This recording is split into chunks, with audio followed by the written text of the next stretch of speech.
Jithu sir പറയുണ്ടായി George കുട്ടിയുടെ ഇമോഷൻസിനെ കുറിച്ചാണെന്ന്. ശരിക്കും പറഞ്ഞാൽ ആരും പ്രതീക്ഷിക്കാത്തപ്പോൾ പോലും ജോർജ് കുട്ടി ഒരുപാട് ഭയങ്ങളുള്ളിൽ കാത്തു സൂക്ഷിച്ച് അതിനുവേണ്ട മുന്നൊരുക്കങ്ങളൊക്കെ നടത്തുകയായിരുന്നു. ഇപ്പൊ മൂന്നാം ഭാഗത്തിലേക്ക് എത്തുമ്പോൾ ജോർജ് കുട്ടിയുടെ ഏറ്റവും വലിയ ഫിയർ എന്താണ്? Good evening. എല്ലാവർക്കും മനോഹരമായ ഒരു സായനം നേരുന്നു. We have some very special guests from Mumbai. Kumar ji, Abhishek ji, Rashmi. Welcome to our family.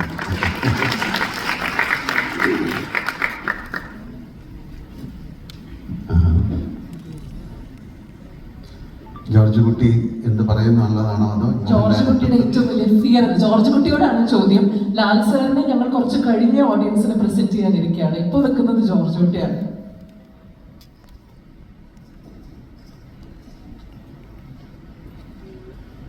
ഞാൻ പലപ്പോഴും പറഞ്ഞിട്ടുണ്ട്, ജോർജ് കുട്ടി ആരാണെന്ന് എനിക്കറിയില്ല. വളരെ അത്യപൂർവമായിട്ട് സംഭവിക്കുന്ന കാര്യമാണ്. നമ്മൾ സിനിമ ചെയ്യുമ്പോൾ, ഒരു ക്യാരക്ടർ ചെയ്യുമ്പോൾ നമുക്ക് കുറച്ച് കഴിഞ്ഞ് അത് മനസ്സിലാവും. ഒരുപാട് സിനിമകളുണ്ട് നമുക്ക് ഓർത്ത് വയ്ക്കാൻ. വാനപ്രസ്ഥം, അല്ലെങ്കിൽ തൂവാനത്തുമ്പിൽ, താളപട്ടം, ചിത്രം, അങ്ങനെ ഒരുപാട് തന്മാത്രം, അങ്ങനെയൊക്കെ പറയാം. പക്ഷേ ഈ ജോർജ് കുട്ടി നമ്മൾ തുടങ്ങിയപ്പോൾ മുതൽ അതിൻ്റെ 1, 2, 3 അയാൾ ആരാണെന്ന് ഒരു ആക്ടറായി എനിക്ക് മനസ്സിലായത്. അയാൾ എൻ്റെ കയ്യിൽ നിന്നൊക്കെ പോയി. അത് തന്നെയാണ് ജിത്തു പറഞ്ഞത്. എന്തായാലും 13 വർഷമായിട്ട് ഈ കുടുംബവുമായിട്ട് സഞ്ചരിക്കുന്ന ഒരാളാണ് ജോർജ് കുട്ടി. അയാൾക്ക് ഒരു രഹസ്യം ഒളിപ്പിച്ച് വെക്കേണ്ടി വന്നു. അയാൾ ക്രൈമൊന്നും ചെയ്തിട്ടില്ല. അയാളുടെ മകൾക്ക് വേണ്ടി, അയാളുടെ ഭാര്യയ്ക്ക് വേണ്ടി, അയാളുടെ കുടുംബത്തിന് വേണ്ടിയിട്ട് അയാൾക്കൊരു സത്യം വെക്കേണ്ടി വന്നു. എന്നിട്ട് അയാൾ പറഞ്ഞു, നിങ്ങൾക്ക് ഒന്നും സംഭവിക്കില്ല, ഞാനുണ്ട്. അത് അയാളുടെ ഒരു വാക്കാണ്. അപ്പം അയാളുടെ ഒരു പ്രതിജ്ഞയാണ്. അത് കീപ്പപ്പ് ചെയ്യാനായിട്ട് കഴിഞ്ഞ 13 വർഷമായിട്ട് അയാൾ ഭയങ്കര ഒരു യാത്രയിലാണ്. അയാൾക്ക് വയ്യാതായി. എന്താ പറയുന്നത്, ഈ സിനിമയിൽ നമ്മൾ പറയുന്നത് എനിക്ക് ഭയമാണ്. ജോർജ് കുട്ടി അങ്ങനെ ഭയമില്ലാത്ത ആളെന്നല്ല. എവരി മൊമെന്റ് അയാൾക്ക് പേടിയാണ്. എന്തുകൊണ്ടാണ്? അയാളെ പറ്റിയല്ല, അയാളുടെ കുടുംബത്തെ പറ്റി. അപ്പോൾ കുറച്ചുകൂടെ നമ്മൾ ഏജായി. ജോർജ് കുട്ടിക്ക് 13 വർഷങ്ങൾ കഴിഞ്ഞു. അവരുടെ കുട്ടികളൊക്കെ വലുതായി. അവരെ പല ചോദ്യങ്ങൾക്കും അയാൾ ആൻസർ ചെയ്യേണ്ടി വരും. സിനിമയിൽ അങ്ങനെ ഉണ്ട്. അയാളുടെ ഭാര്യയുടെ ചോദ്യങ്ങൾക്ക് അവരുടെ മുന്നിലൊന്നും അദ്ദേഹത്തിൽ യഥാർത്ഥ വികാരങ്ങൾ പ്രകടിപ്പിക്കാൻ പറ്റില്ല. ആ ഫാമിലിയുടെ മുമ്പിൽ മാത്രമല്ല, ആ ആൾക്കാരുടെ ആരുടെ മുമ്പിൽ എന്താണ് തൻ്റെ മനസ്സിലുള്ളത് പ്രകടിപ്പിക്കാൻ പറ്റാത്ത ഒരാളായി മാറി ജോർജ് കുട്ടി. സിനിമയിൽ പോലും അയാൾ നേരെ ഓപ്പോസിറ്റ് റിയാക്ഷൻസാണ് ചെയ്യുന്നത്. വളരെ സന്തോഷിക്കേണ്ട സമയത്ത് അയാൾ മനസ്സിൽ സങ്കടപ്പെടുന്നതായിരിക്കും, പക്ഷെ സങ്കടപ്പെടുന്ന കാണിക്കാതെ സന്തോഷത്തിലിരിക്കുന്നത്. അപ്പം അത്രയും ഒരു കോംപ്ലക്സിറ്റി ഉള്ള ആളാണ്. അപ്പം ഞാൻ അദ്ദേഹത്തെ ഈ സിനിമയുടെ കാര്യങ്ങളൊക്കെ പറഞ്ഞപ്പോഴത്തേക്ക് നമ്മൾ ഒരു ആക്ടർ എന്നുള്ള രീതിയിൽ ഞാൻ മനസ്സിലാക്കുന്ന അയാൾക്ക് ഒരു സ്പിരിച്വാലിറ്റിയിലേക്ക്, ഒരു ഫിലോസഫിക്കൽ തലത്തിലോട്ടൊക്കെ ജോർജ് കുട്ടി നടക്കേണ്ട സമയമാണ്. കാര്യം ഗിൽറ്റ് എന്ന് പറയുന്നത് ഞാൻ പറഞ്ഞിട്ടുണ്ട്, ഇറ്റ്സ് ലൈക്ക് ഹെൽ എന്നാണ്. ഇതൊരു നരകതുല്യമാണ് ഇതും കൊണ്ട് നടക്കുക എന്ന് പറയുന്നത്. അപ്പം ഇത് എവിടെയെങ്കിലും അയാൾക്ക് ഇറക്കി വെക്കണം, അതിനാരുമില്ല, അയാൾ തനിച്ചാണ്. അപ്പം അതുകൊണ്ടാണ് ഈ സിനിമയിൽ ഒരു പക്ഷേ നിങ്ങൾക്ക് കാണാം അയാൾ ചർച്ചിലൊക്കെ പോയി പ്രാർത്ഥിക്കുന്നുണ്ട്. പക്ഷെ എന്താണ് പ്രാർത്ഥിച്ചതെന്ന് എനിക്കറിയില്ല. നമ്മൾ ആ ഡയലോഗ് എനിക്ക് പറഞ്ഞിരിക്കുന്നത്. പക്ഷേ അയാളുടെ മനസ്സിൽ എന്താണ്, അല്ലെങ്കിൽ ഈ സിനിമയുടെ ഒരു ക്ലൈമാക്സ് ഉണ്ട്. ഈ സിനിമയ്ക്ക് ഒരു ക്ലൈമാക്സ് ഉണ്ട്. ആ ക്ലൈമാക്സിൽ അയാൾ പല കാര്യങ്ങൾ ചെയ്തിട്ടുണ്ടാകാം. അയാൾ ചെയ്തത് എന്തിനു വേണ്ടിയാണ്, അതോ ഇനിയും അയാൾ എന്തെങ്കിലും ചെയ്യാൻ പോകുന്നത്? പിന്നെ ഈ സിനിമയിൽ വളരെ പ്രത്യേകതയുള്ളത്, ഇത് 2 ഫാമിലീസിൻ്റെ കഥയാണ്. ഇത് പറഞ്ഞു, 2 അമ്മമാരുടെ കഥയാണ്, 2 അച്ഛന്മാരുടെ കഥയാണ്, 2 കുട്ടികളുടെ കഥയാണ്. ഇതിൽ പിന്നെ ഒരുപാട് പേര് വന്നു പോകുന്നുണ്ട്. പക്ഷെ എന്നാലും 2 പേർക്കും തുല്യ ദുഃഖിതരാണ്. അപ്പം ആരാണ് ശരി, ആരാണ് തെറ്റെന്നൊന്നും പറയാൻ പറ്റുന്നില്ല. ജോർജ് കുട്ടിയും അതേ അവസ്ഥയിലാണ്, ഒരു പക്ഷേ പ്രഭാകരനും അതേ അവസ്ഥയിലാണ്. ഇതിൽ ജോർജ് കുട്ടിക്ക് ഏറ്റവും വിശ്വസിക്കാൻ പറ്റാത്ത ഒരാളാണ് പ്രഭാകരൻ. കാര്യം അയാൾ വന്ന് പറയുന്നത് സത്യമാണെന്ന് എങ്ങനെ അറിയും? നിങ്ങളൊന്ന് പറയും, ഞാനത് ശരിയാക്കാം. അത് സത്യമാണോ അല്ലയോ എന്നറിയില്ല. അപ്പോൾ എല്ലാ കാര്യങ്ങളും ആരായാലും ജോർജ് കുട്ടി കാണുന്നത് ഒരു എതിരാളിയായിട്ടാണ്. അപ്പോൾ അതിനെ എങ്ങനെ അത് കൊണ്ട് നടക്കാമെന്നൊക്കെ പറയുന്ന ഒരു ചിന്തയിലാണ്. അപ്പോൾ ഭയങ്കരമായ ഭാരം മനസ്സിലേറി ഷോൾഡർ ചെയ്ത് നടക്കുന്ന ഒരാളാണ് ജോർജ് കുട്ടി. ഞാൻ പല പ്രാവശ്യം പറഞ്ഞു, ജോർജ് കുട്ടി ഒന്ന് രക്ഷിക്കും. പക്ഷെ ഇനിയും രക്ഷപ്പെടുത്തിയിട്ടില്ല. അപ്പം യു ക്യാൻ എക്സ്പെക്ട് ദൃശ്യം 4 ഓൾസോ സർ. അല്ല, this is just a joke, but it's not a joke. Let people watch the film and let them decide whether we should do sequel, like 4 or 5. But Anthony has got a very different plan. He said we'll do 5. എന്തായാലും ഒരുപാട് സന്തോഷം. As an actor, I'm so thrilled because it never happens in films. For the last 13 years, I'm carrying this character and this family. They are growing and they are having a bunch of questions. George Kuti is not able to answer. അപ്പോൾ അങ്ങനെ even പിന്നെ ഈ പ്രേക്ഷകർക്കും അതിൽ അഭിനയിക്കുന്ന എല്ലാ ക്യാരക്ടേഴ്സിനും പ്രേക്ഷകർക്കറിയാം. പക്ഷെ അതിൽ അഭിനയിക്കുന്ന ഒരു ക്യാരക്ടേഴ്സിന് ഇയാൾ എന്താ ചെയ്തതെന്ന് അറിയാം. അതൊരു സ്ട്രേഞ്ച് ഫിനോമിനയാണ്. പ്രേക്ഷകർക്കറിയാം, അതിലെ പോലീസിനറിയാം, കുറച്ച് പേർക്കൊക്കെ അറിയാം ഇയാൾ എന്തോ ചെയ്തിരിക്കുന്നത്, ഡൺ സംതിങ്. ബട്ട് എന്താണെന്നുള്ളത് ആർക്കും അറിയില്ല, ആ ഫാമിലിക്ക് അറിയില്ല. അപ്പോൾ ഇതുകൊണ്ട് ഇയാൾക്ക് ഈ വെയിറ്റ് താങ്ങി നടക്കാനുള്ള ശക്തി ഇല്ലാതെ. അപ്പം അതുകൊണ്ടാണ് ഈ സിനിമയിൽ പറയുന്നത്, ഇത് എനിക്ക് ഒരാളല്ല, ഒരുപാട് എതിരാളികളുണ്ട്, എനിക്ക് ഭയമാണ്. അങ്ങനെ ഒരു സിനിമയിലെ ഹീറോ എനിക്ക് പേടിയാണെന്ന് പറയാൻ ഒരിക്കലും ഇങ്ങനെ ഒരു കഥാപാത്രത്തെ ഉണ്ടാക്കാൻ വളരെ പ്രയാസമാണ്. പക്ഷെ അയാൾ സത്യമാണ് പറഞ്ഞത്. നിങ്ങൾ നേരത്തെ ചോദിച്ചു ജോർജ് കുട്ടി നല്ല മനുഷ്യനാണ്. അയാൾ നല്ല മനുഷ്യനാണ്. അയാൾ നല്ല മനുഷ്യനാണെന്ന് പറഞ്ഞാൽ ഭയങ്കര സ്വാർത്ഥതയുള്ള മനുഷ്യനാണ്. എന്തിനാണ്? അയാൾക്ക് വേണ്ടിയല്ല, അയാളുടെ കുടുംബത്തോട്. അപ്പൊ ആ കുടുംബത്തെ രക്ഷിക്കാൻ ജോർജ് കുട്ടി, ഞാനിത് ഇടറിപ്പോയി, ഈ കുടുംബത്തെ രക്ഷിക്കാൻ ജോർജ് കുട്ടി ഏതറ്റവും വരെയും പോകും. ജോർജ് കുട്ടി, അതാണ് സത്യം. അതാണ് ജോർജ് കുട്ടിയെ പറ്റി എനിക്ക് പറയാനുള്ളത്. പക്ഷെ എൻ്റെ സിനിമ 48 years ആ സിനിമാ ജീവിതത്തിൽ ഒരു ആക്ടർക്ക് കിട്ടാവുന്ന ഏറ്റവും വലിയ കഥാപാത്രമാണ്, ഏറ്റവും കോംപ്ലക്സിറ്റിയുള്ള ഒരു കഥാപാത്രമാണ്.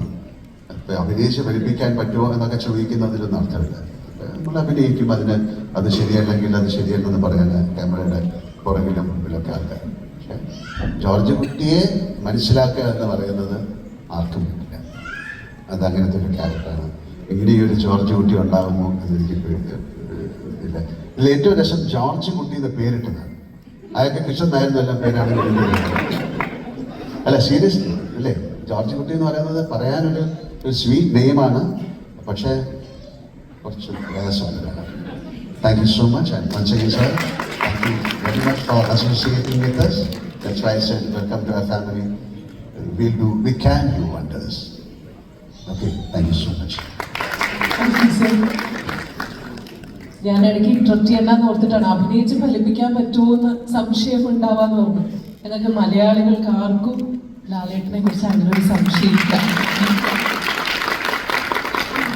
So my next question is to you, ma'am. എൻ്റെ അടുത്ത ചോദ്യം റാണിയോടാണ്. റാണി survived a crisis. George Kuti wasn't there at home. One unfortunate incident happened, but Rani, she managed to stay strong for her kids. So in the first part, Rani's fears were about police arresting them or finding the truth and all those things. When Drishyam 2 happened, Rani was, I think, somewhat back to normal. But then your concerns were mostly about the future of your kids, especially the emotional scars of Anju, as well as her future, making sure she is safe, she is healthy and all those things. So when it comes to Drishyam 3, what are your emotions like? What is your greatest fear in Drishyam 3? Good evening, first of all, to everyone. എന്താ പറയാ,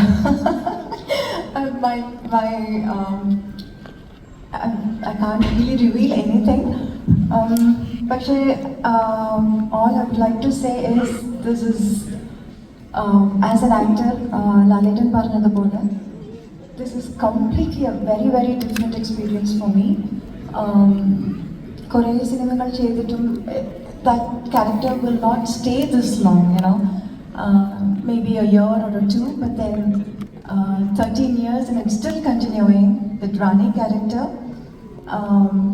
And every time I go back to that character, to that set, it's like a reunion because I really love that character Rani, so bubbly and so innocent and very sweet.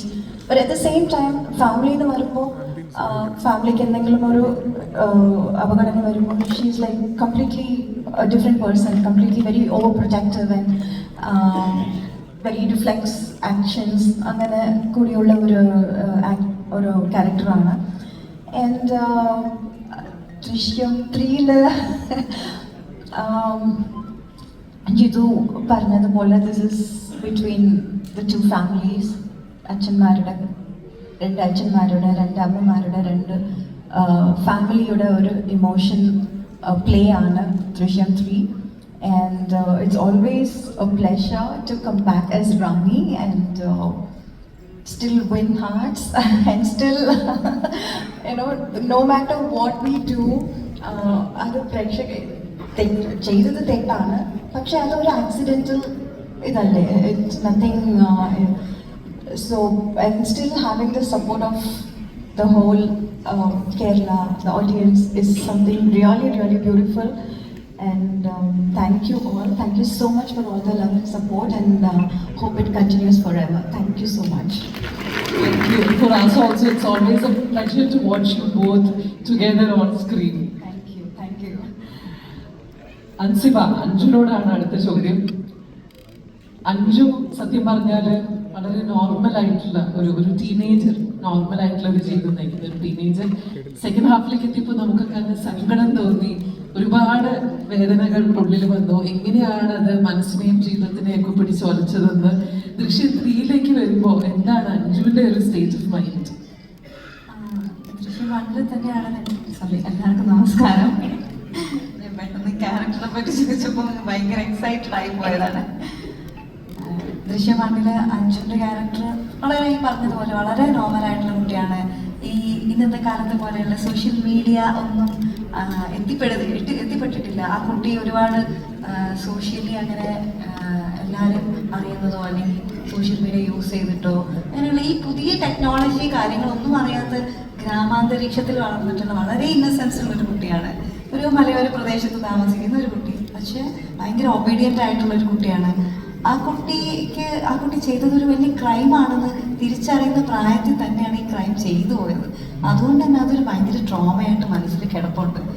അത് ദൃശ്യം 2-ലേക്ക് എത്തിക്കഴിഞ്ഞപ്പോഴും ആ trauma അകത്തുണ്ട്. പക്ഷേ ഇത്രയും സപ്പോർട്ടീവായിട്ടൊരു അച്ഛൻ, അമ്മ, അനിയത്തി, അത് ആ കുട്ടിയുടെ വേൾഡ് എന്ന് പറയുന്നത് ഇവരാണ്, ഈ ഒരു ഫാമിലിയാണ്. അപ്പം അവരെ ചുറ്റിപ്പറ്റിയാണ് ആ കുട്ടിയുടെ ജീവിതവും.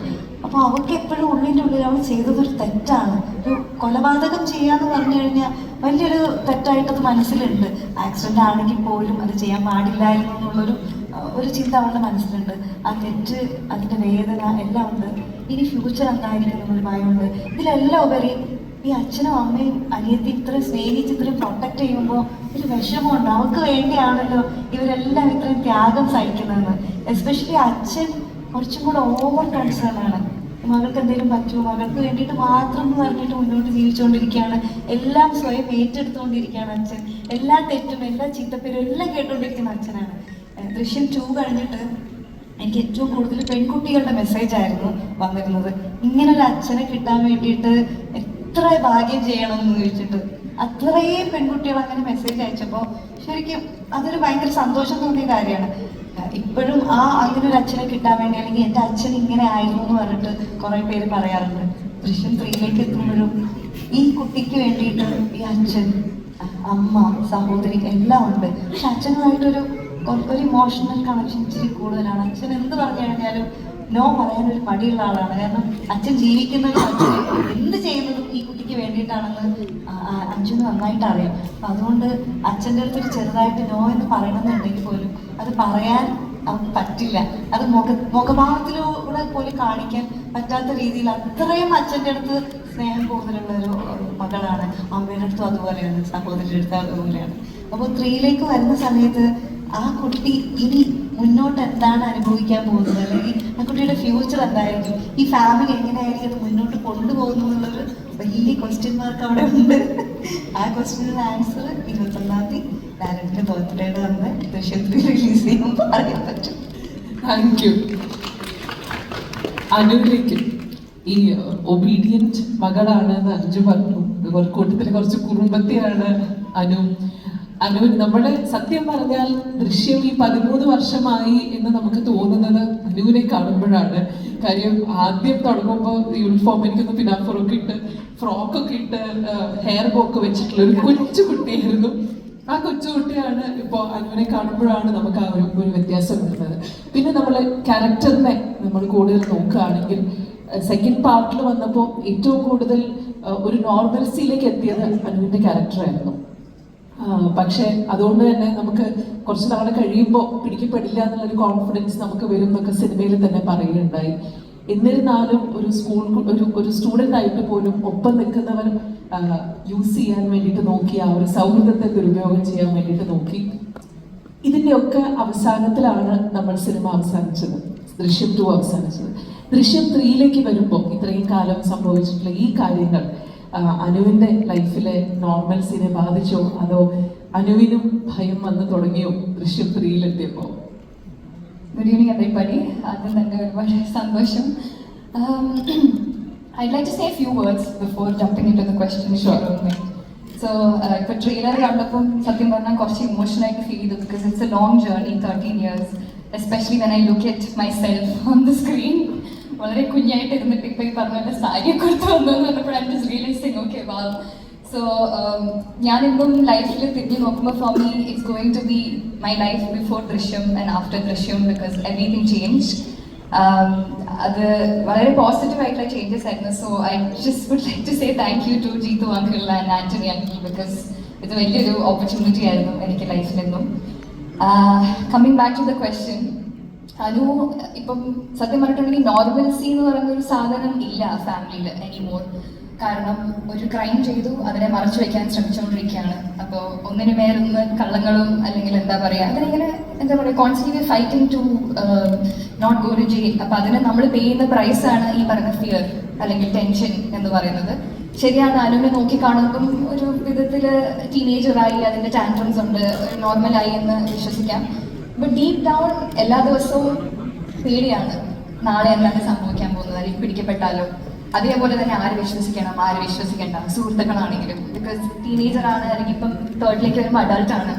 ഈ പറയുന്ന ഒരു നോർമൽ ലൈഫ് എല്ലാവരും ആഗ്രഹിക്കും, പക്ഷേ അതുണ്ടോ എന്നുള്ളൊരു വലിയ ക്വസ്റ്റ്യൻ മാർക്കാണ്.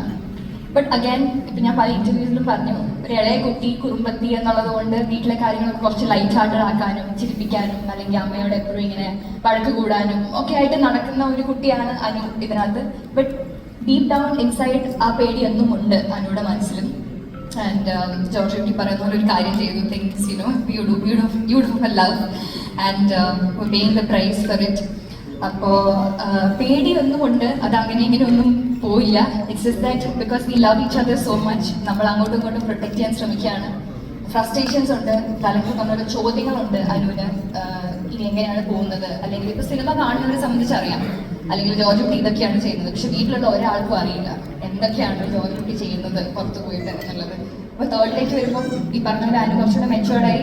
ചേച്ചി ഒരു പൊടിക്ക് സൈലന്റ് ആണെങ്കിൽ അനു ഒരു പൊടിക്ക് എന്താ പറയുക എല്ലാത്തിനും ചോദ്യങ്ങളുണ്ട്, എല്ലാത്തിനെയും ക്വസ്റ്റ്യൻ ചെയ്യുന്ന ഒരു ക്യാരക്ടറാണ്. അപ്പോൾ ചോദ്യങ്ങൾ ചോദിക്കുന്നുണ്ട്, ആൻസേഴ്സ് സീക്ക് ചെയ്യുന്നുണ്ട്. ഫ്യൂച്ചർ ഈ പറയുന്ന പോലെ യങ് ആണ്, അപ്പോൾ ഫ്യൂച്ചർ പ്ലാൻ ചെയ്യാൻ ആഗ്രഹിക്കുന്നുണ്ട്. അപ്പം ഇങ്ങനെ പല പല കാര്യങ്ങൾ അഡ്രസ്സ് ചെയ്യുന്നുണ്ട്. But deep down we all love our family so much, George കുട്ടിയും കുടുംബവും. അപ്പം നമ്മൾ അതിനെ എങ്ങനെ അതിൽ നിന്ന് സെയിൽ ത്രൂ ചെയ്യുന്നു എന്നുള്ളതാണ് ത്രീല്. We looking forward to it. Thank you very much. തീർച്ചയായും ദൃശ്യം 3ന്റെ ട്രെയിലർ ലോഞ്ചിലേക്ക് പോകുന്നതിന് മുൻപായി ജോർജ് കുട്ടിയുടെ ഒരു ചോദ്യം കൂടി, ആ വലിയ ക്വസ്റ്റ്യൻ. നമ്മൾ മറ്റേ ബാഹുബലി ഇറങ്ങിയപ്പോൾ എല്ലാവരും സംശയം കണ്ടപ്പോൾ എന്തിനാണ് ബാഹുബലിയെ കുത്തിയെന്നുള്ളത്. അതുപോലെ 3 ഇറങ്ങുമ്പോൾ ജോർജ് കുട്ടി ഫൈനലി പിടിക്കപ്പെടുമോ? പിടിക്കപ്പെട്ട എന്ത് ജോർജ് കുട്ടി?